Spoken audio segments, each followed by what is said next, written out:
So, Marcus Rashford, the Man United football player, recently started a campaign to extend the free school meals over the summer holiday terms, and today the government made a U-turn.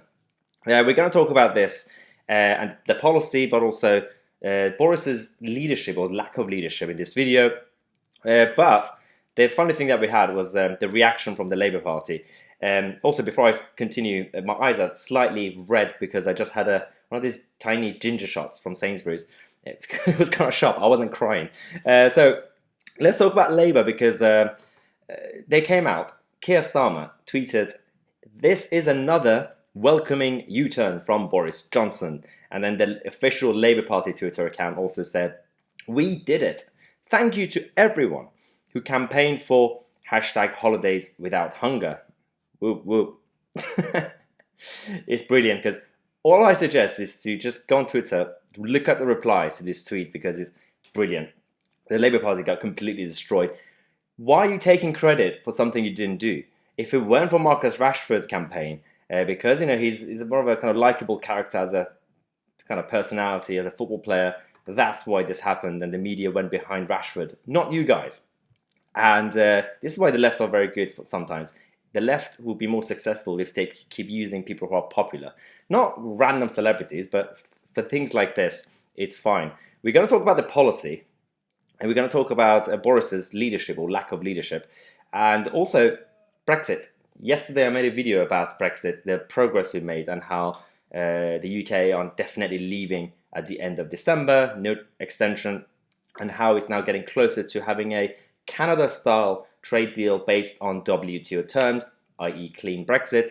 A lot of people in the comment section were asking me to explain what the situation is because the BBC and Sky News are not talking about this, surprisingly. So let's talk about that, but let's start with Rashford because the Labour Party got completely destroyed on Twitter for an idiotic tweet. Before we do that, do not forget to order your Defund the BBC t-shirts. The link is in the description. There are various colors. Cancelling your TV license and watching my Tousi instead. You guys have been asking for a new merchandise, a new t-shirt. We did the Brexit ones before and the free speech ones, and then you asked for the BBC ones. There we go. To clarify, as usual, we are not linked to this Twitter account, Defund the BBC. This is a Twitter account started by a young Tory member about a week ago. Obviously, we started our campaign a few months ago on this channel with Talk Radio's Mike Graham, Douglas Carswell, and a number of others, and that's why I didn't use their logo. Obviously, we're not linked. I just used the slogan, which obviously started a couple of weeks ago after the whole defund the police stuff. People like Dellingpole, Toby Young, and others started tweeting about it, so we went with this, with their advice. But Marcus Rashford. So this guy is he's not political. He's not really a socialist in that sense, but he cares about this cause. He said in the Times, and I don't have the education of an MP, although, trust me, most MPs, but I do have a social education. I know what it feels like to be hungry. Now, in terms of the policy itself, it's politically the right decision for the government to do that, considering they're already paying people's salaries through the furlough scheme and all the money that they're spending during the lockdown.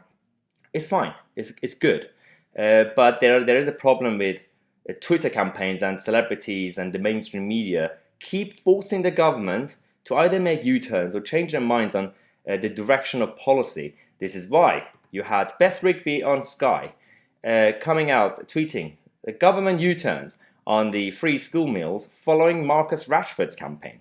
£120 million funding secured from the Treasury. Obviously it's a lot of money, but as I said, considering they're already spending all this other stuff throughout the lockdown, it's fine, it's a good cause.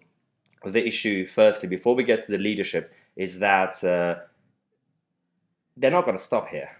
That's exactly why the Labour Party took credit for it. It's still funny, brilliant tweets. We did it.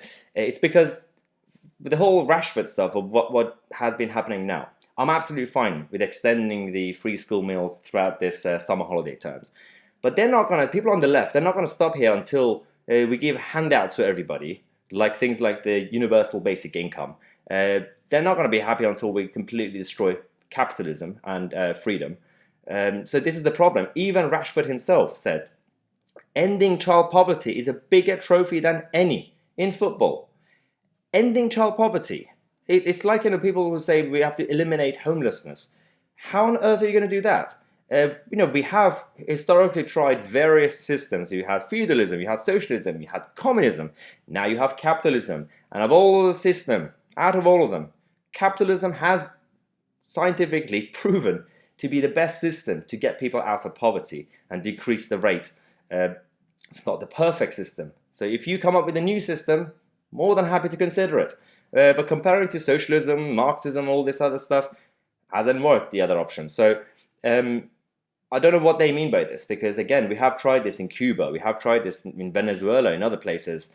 Doesn't work, guys. So this is a worrying kind of issue, and I'm concerned about Boris's leadership, because again, for the tribal Tories watching this is not an anti-Boris video. I'm not really attacking Boris in that sense, but he has been weak recently. I've received a couple of text messages this morning from Tory MPs who are also concerned, because look at the recent track record. With the lockdown, initially the government, they took ages to decide if they want to do it or not. Then they were forced into it by the mainstream media, people like Piers Morgan and others who started the campaign. And then you had the easing of lockdown. It's been a bit of a mess. And then you had the whole issue with the statues. It took Boris about a week to come out to say something. And then you had and the whole movement that started. And then you had the illegal migration in Dover. It took Home Office and Priti Patel ages to actually even do. They haven't actually completely done something, but they are now looking into it. And then you had the schools reopening. Again, slow on everything. They haven't shown kind of strength and proper leadership. This is the problem, and they have to fix this before it gets worse. And now you have Twitter campaigns and celebrities forcing the government to change policy. Embarrassing. This is embarrassing, guys, because if the policy is good, and I've supported it, it's a good cause, then it should be the government's own idea proactively to introduce it for now. Stop doing this. Now, they've been doing some good things as well. Today, the government announced that they are merging the International Development and Aid Department with the Foreign Office. Finally, we've been saying this for years. People on the right, whether it's the conservative side or the libertarian side, have been asking to cut waste and bureaucracy. This is now going to be a good merger, and also look into the funding of international aid, all the money that we've been wasting. I'm fine with international investment, but if you're just randomly giving handouts to governments that wouldn't do anything with the money, stop doing that. So this is good news, praising the government. Well done, guys. But when they do something stupid, we call it out. This is the whole point of this. Do not be tribal. Now, Brexit. Let's be quick with this, because Guido obviously mentioned yesterday that the transition is not going to be extended, which means we are now going towards having a Australian or a Canadian style trade deal based on WTO terms by the end of this year, December. Now that means the way we have achieved this is before we had a number of options. You could have had a Norway option, Switzerland, customs union like Turkey. So obviously the first two, more of a single market. So you have the ECJ, the European Court of Justice involved. You're gonna have free movement. You're gonna have regular payments. David Frost, the chief negotiator from the UK side, has rejected all those. And finally, Michel Barnier and von der Leyen realized this week after the meeting they had on Monday, that these are the red lines. So no payments, no ECJ, no free access to British waters and fisheries, no customs union or single market. And the only option left is now a clean Brexit and a simple trade deal like what Canada has or South Korea, based on WTO terms. Perfect. This way we won't be tied to the EU.